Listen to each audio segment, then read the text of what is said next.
Good afternoon, guys. I hope you're all well. We'll be doing Euclidean geometry grade 12 from paper 2.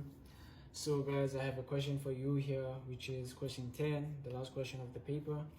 So I have a statement here which says, in the diagram, PQRS is a cyclic quadrilateral such that PQ is equal to PR, right? The tangents to the circle through P and R meet QS produced at A. RS is produced to meet tangent AP at B. PS is produced to meet tangent AR at C. PR and QS intersect at M. So guys, please don't let these circles and lines and numbers and letters to blind you. I know, I was writing the same thing as you guys. So this one, you just have to look at it thoroughly. You have to check, you have to look, you have to create an understanding. This is not easy, guys. It's not easy. So you shouldn't take it lightly, guys. You have to interpret it and analyze it well, because most of us, we struggle in terms of this. Even me, I come from there, guys. So please, guys, we can do this. We can. So now the first question says, the top part says prove giving reasons that, and then the first question, which is 10.1, says angle S3 is equals to angle S4. So what are we proving here? We are proving that S3, where is S3? We are proving that this is equal to what? Angle S4. Where is angle S4? Is equals to this.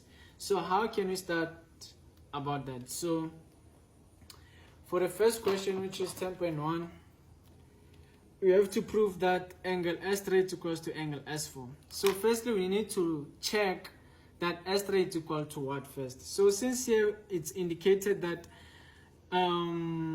this SRQP, it's a cyclic quadrilateral, we need to find out that S3 is equal to what, right?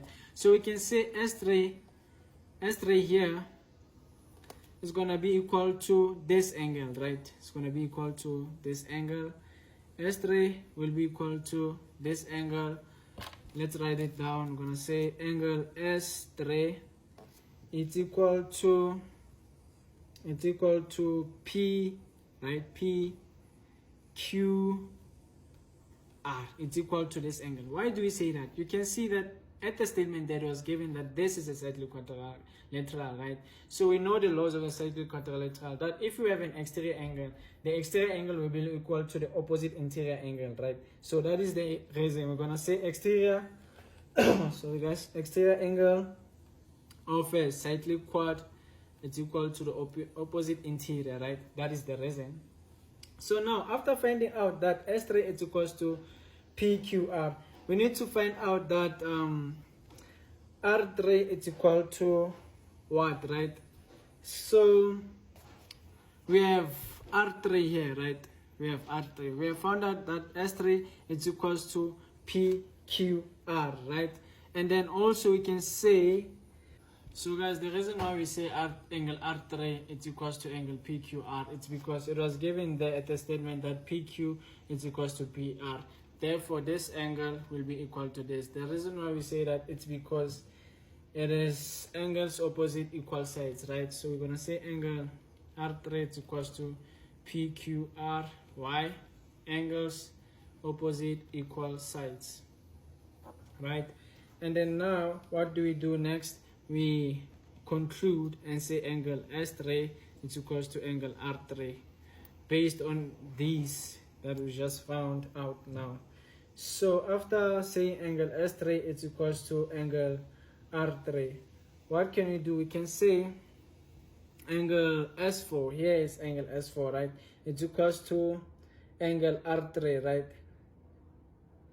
Angle S4, which is equal to angle R3. Angle S4 is equal to angle R3. You see, here it is. You can see a bow tie, right? You can see a bow tie. You can see this. You can see this, right? We have a bow tie there, and also this, right? So you can see that this subtends this angle at the circumference, also subtends that angle at the circumference. So we can say angle S4 is equal to angle R3, and we can say they are subtended by the same chord, or we can say angles in the same segment, angles in the same segment, right? And then after saying that, we can conclude, since S3 is equal to R3, we can say angle S3 is equal to angle S4, right? We conclude. So now we found the answer we were looking